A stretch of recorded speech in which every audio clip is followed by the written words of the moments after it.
contradict yourself. You see where your pretty reasoning leads you. Aye. I presume thou art in the right, Ben Franklin. Presume? Huh. Unquestionably, I'm in the right. I was in the right in the beginning. I've been in the right all along. I'm always right. Thou hast won the disputation, Ben Franklin. But I won't concede it to thee. Won't concede it, eh? Why, my friend? Prithee, why? Because, Ben, thou art not content with being in the right. Thou hast to be overbearing and insolent as well. Good day to thee, sir. Well, Good day, Mistress Franklin. Good day.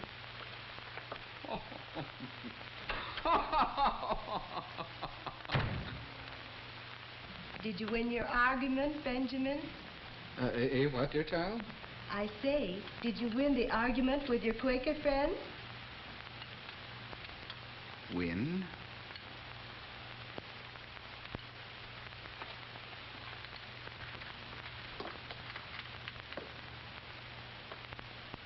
Win?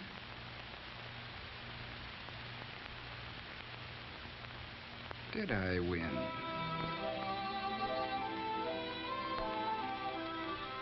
Ben Franklin, the great American diplomat and philosopher. One of the greatest salesmen that ever lived. He began life an inveterate arguer. But when his Quaker friend drove home the awful truth, Ben took it on the chin and asked himself a few questions. He did some powerful thinking, and he came to the conclusion that you don't win arguments by arguing. But what is more important, Ben did something about it. He decided to correct his faults. He determined to change his method of working with people. He formulated some rules to govern his man-to-man relations. Virtue is obtained rather by the use of the ears than of the tongue. Put on the humble inquirer. Argument is productive of disgusts and perhaps enmities. In answering an opinion, observe that in certain cases, the opinion would be right. Forbear all direct contradictions to the sentiments of others and all positive assertions. Lose no time, but let each part of your business have its time. They are simple, these rules, but they helped make possible Ben's long and illustrious career of selling America. They helped make Ben one of the most effective salesmen of all time. Now, Ben wasn't what we would call a natural-born salesman, but by applying these rules, he sold the people of Pennsylvania his ideas for clean streets. People weren't attracted to Ben, just the opposite, in fact. But despite this, he sold his ideas for a volunteer fire department and a public library. By nature, Ben didn't have the knack of getting along with people, yet he put over his ideas for a free hospital and state university. Ben was a poor speaker, but he carried his points. He sold America to the French and secured many millions of dollars in loans. Loans which made possible the victories of General George Washington. As an old man, Ben went to the Constitutional Convention and sold America on signing the supreme law of the land. Selling America wasn't a hit or miss proposition with Ben. It all came down to the simple rules he established for himself early in life, and which he applied throughout the length and breadth of his long selling career. Now, this is all very well and good, but the modern salesman says, how do Ben's rules apply to modern selling? What kind of a salesman would Ben make today? Times have changed. Customers today are different. Selling America today isn't like selling America back in the 18th century. You're quite right, sir. Times have changed. The modern customer is different. In dress, in manner of living. The modern tempo is faster. You are quite right, sir. In your selling, you offer services undreamed of in my time. You answer needs that never existed before. What you sell America is entirely different, but how you sell it is something else. The methods of influencing people to buy are more or less universal. They're based on human nature, which is perhaps the one thing in all the years that has remained constant. Then you think I can sell, well, refrigerators, ranges, automobile tires, anything at all that's modern by some of those rules?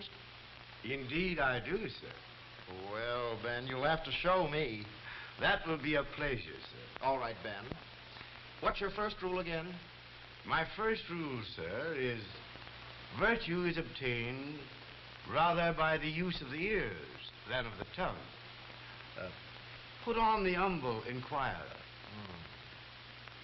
Which in up-to-date English means get the prospect to talk, ask questions, eh, Ben? Right, sir. But, Ben, does that always apply? Isn't it a good idea to let the prospect know that you know what you're selling? Yes, indeed. But there's a time and a place for all that. After you have found out just what you're selling. The salesman who doesn't get the prospect to talk, who doesn't ask questions, is likely to monopolize the conversation and lose the sale because he never does find out the prospect's real reason for not buying. The salesman who uses his tongue rather than his ears is likely to run into this difficulty. While you're here, Mr. Daniels, if you have time, I'd like to show you our tires. You'll be needing some new ones before long, you know. Yes, I know. But I generally buy my tires down the street at Ed's place. Well, if it's economy and tires you're looking for, Mr. Daniels, I think I can prove to you that our make of tire comes just as cheap as those down the street. That is, cheap when you consider the service and long life you get out of our make. Well, Why, Mr. Daniels, these tires have been put through all kinds of road tests before they were placed on the market. Scientifically conducted road tests by the greatest engineers in the industry. And they prove conclusively that this tire has the greatest mileage of any tire you can buy today. Just let me... I'll think it over and let you know. I have an appointment. Pet selling points are often the reason for lost sales. The salesman tries to sell something that he himself is interested in, and frequently it is not at all what the prospect is interested in. That's why rule number 1 says, get the prospect to talk. Ask questions. In that way, you can find out what the prospect really wants. How do you find out what his real reasons are for not buying? Well, the simplest way to do that, I should say, is to ask why. Why? Uh-huh. Let's see how it works on Mr. Daniels. While you're here, Mr. Daniels, if you have time, I'd like to show you our tires. You'll be needing some new ones before long, you know. Yes, I know. But I generally buy my tires down the street at Ed's place. Is that so, Mr. Daniels? Just why do you like that particular tire? Well, I don't know. I've been using them a long time. I like the way they're made. In other words, you like their construction. Well, yes, I guess that's it. I see. Just why do you like that particular construction? Well, I'll tell you. I do a good deal of traveling in all kinds of weather. What I like most about that tire is the tread. Well, I don't want to be too inquisitive, Mr. Daniels, but just what do you like about that tread? Well, it doesn't skid. I see. Well, that's very important in a tire. And I believe you'd be interested in seeing a new safety tread that our company has just developed. A new tread? Yes. I'd like to show it to you. The prospect is really interested in safety, in non-skid. So that's what the salesman must talk about if he wants the prospect to listen. Not cost of the tire, not mileage. All the talk in the world about cost or mileage wouldn't sell that prospect when he's really interested in something else. The only way I could find that out was to ask questions. Besides, if you get people to talk, it puts you on a friendly basis. People like to talk. Okay, Ben. What's your second rule? My second rule is arguments are productive of disgust and perhaps enmities. Persons of good sense seldom fall into them. That means, don't argue, eh, Ben? Right. Well, yes, Ben, but isn't it true that there are some people that you just can't help arguing with? Well, I know the kinds you mean, but woe to the salesman who gets into debate with them. Watch this. You can't tell me it's cheap to cook with electricity. Somebody else maybe, but not me. I know all about cooking with it. My sister-in-law used to have an electric range, and her bills ran, I don't know how much a month. Well, Mrs. Harrison, your sister-in-law must have had a very poor range. Oh, no, she didn't. She had a very good range, one of the best. It cost, an awful lot of money. It was a good range, all right, one of the best. Then probably she didn't know how to cook with it. Didn't know how to cook? What do you know about it? What I meant was she probably wasted current, used electricity that she didn't need. Why, we've made a national survey. Why, I have statements here to prove... I guess she knows what she needs to cook with and what she doesn't. My sister-in-law is a good cook. She was chief dietitian of, I don't know how many hospitals before she was married. Cook? Why, that little woman could cook greens around anybody I ever saw. The most beautiful pies and roasts and, well, anybody who says my sister-in-law can't cook is... Well, what do you know about it? What can you cook? Well, I bet you can't even boil water. Can't even boil water. You men are all alike. You think just because you're men you know all there is to know about everything. All there is to know. My Harry is just the same. Doesn't think a woman knows anything. Anything at all. About politics or anything. Well, I want to tell you the woman in this country counts for something in the government, whether you... And if you do get into an argument, there's no telling where it will lead you. But one thing is certain, though. It won't lead to a sale. But how do you handle a woman like that, Ben? Well, that brings me to my next rule. Rule number 3. In answering an opinion, observe that in certain cases or circumstances, the opinion would be right. What does that mean, Ben? Well, as you might put it, it means answer with a yes, but. That's what I'd do with a woman like that one. You can't tell me it's cheap to cook with electricity. Somebody else maybe, but not me. I know all about cooking with it. My sister-in-law used to have an electric range, and her bills ran, I don't know how much a month. Yes, Mrs. Harrison, I can understand why you feel that way. Many people think that about electric cooking costs. Some electric ranges did cost a lot to operate. That's because many of the earlier electric ranges used a lot of current, and because rates were high. But fortunately, those conditions are no longer true. I know, but my sister-in-law told me definitely that her range cost her $7 a month to operate. Yes, I have no doubt that your sister-in-law's range did cost that much to operate. But today's electric rates are appreciably lower, and the modern range uses considerably less current. Well, it's hard to believe there could be so awful much difference. Yes, it is hard to believe. But as a matter of fact, in a national survey just completed, the average cost of operation was found to be only $2.30 a month. And here are some actual statements from owners right in this town. Well, that certainly is surprising. I had no idea it cost so little to cook with electricity. Of course, you know, my sister-in-law did have quite an old range. Well, Ben, the yes, but technique sure pulled you through on that one. What's your next rule? My next rule has to do with the cause of arguments. Many of them, you know, the salesman himself provokes. That's why I say in rule number 4, forbear all direct contradictions to the sentiments of others and all positive assertions. Don't contradict. Don't be too positive. Right. For when you do contradict, when you are too positive, well, let's see what might happen. Good day, sir. Well, how do you do? I'm looking for one of those grips. I didn't see what I wanted in the window. One of those, grips. What do you want it for? Well, I'm going to do a little traveling. The company is sending me out in the field again. I'm going on the road. Well, in that case, you don't want a grip. Nobody uses grips anymore. They're out of style. They're a back number. You want one of these. No, I don't. I want a grip. I've always used a grip. I don't like these newfangled bags. But I think you're mistaken. Everybody uses these bags nowadays. I don't care. Grips aren't any good. Not enough room in them. Can't keep your clothes right. Your suits get wrinkled. You'll carry an extra suit along with you, won't you? Yes, but... Well, in that case, this bag is just the thing. A place for everything, and everything in its place. Accommodates every traveling need. This is what you want. No, it isn't. I want a grip. And if I can't get it here, I'll... You see, I got off on the wrong foot right away by contradicting the prospect. Mind you, you may be perfectly right in everything you say, but if you present it that way, well, prospects are pretty rugged individualists sometimes. How much better it would have been to handle it this way. Good day, sir.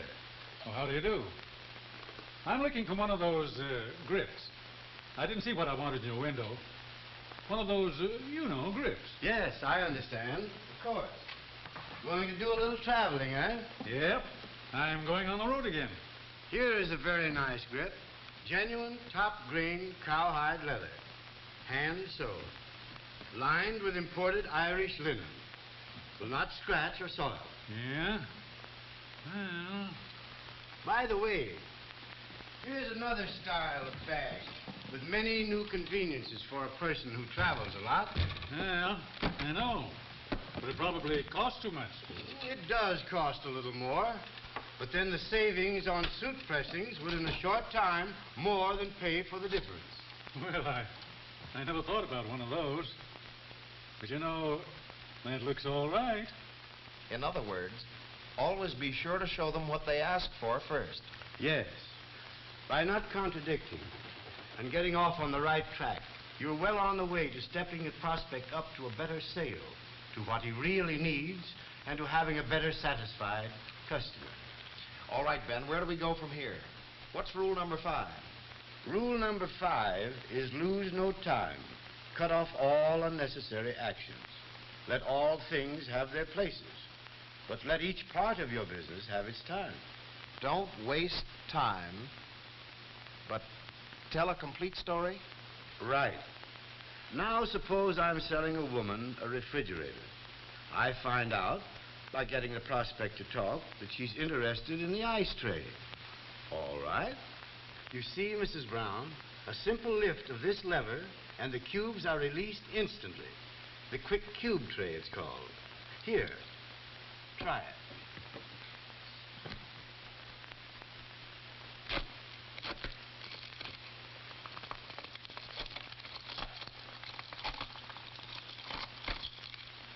Isn't it easy? Just a minute, Ben. You find out what the prospect is interested in by getting her to talk. But after you've sold her on that, what do you do then, Ben? Whip out the order book and go after the old signature? No, I don't do that. Oh, I give her an opportunity to buy, sure. But usually, if you do it too early in the sale, you'll find she'll hedge on you. Why? Because she's busy thinking up other things she's interested in. What are you driving at, Ben? Just this. I must tell a complete story. Not only must I sell her on the things she told me she was interested in, but I must sell her on the other things she's interested in that she didn't tell me about. Maybe she didn't even think about. If I'm a smart salesman, I anticipate these things. A complete story gets the order, because you never know what particular feature is going to make the prospect definitely decide to buy. And unless you do tell a complete story, you may overlook the one feature that will turn the trick. One more thing, Ben, about that order. Does she always sign it? No. No, she doesn't. The salesman doesn't live who can close every deal. But I'll say this. If she goes out with my complete story in her mind, she's going to be a mighty tough prospect for any competitive salesman.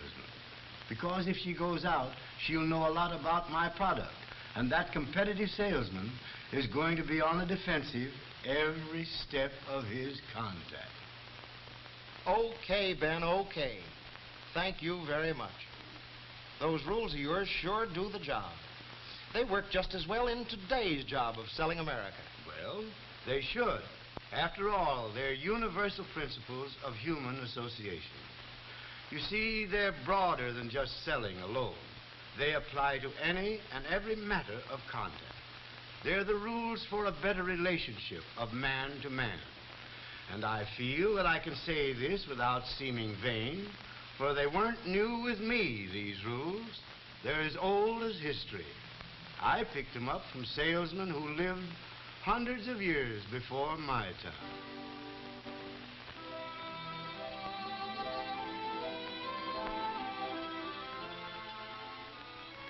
Get the prospect to talk. Ask questions.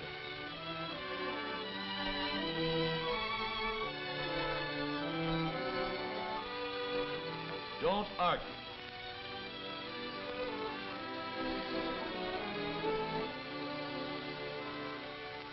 Answer with a yes, but.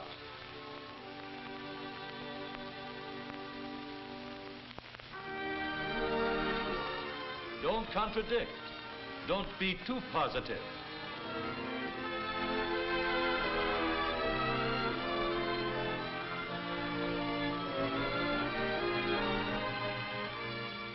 Don't waste time, but tell a complete story.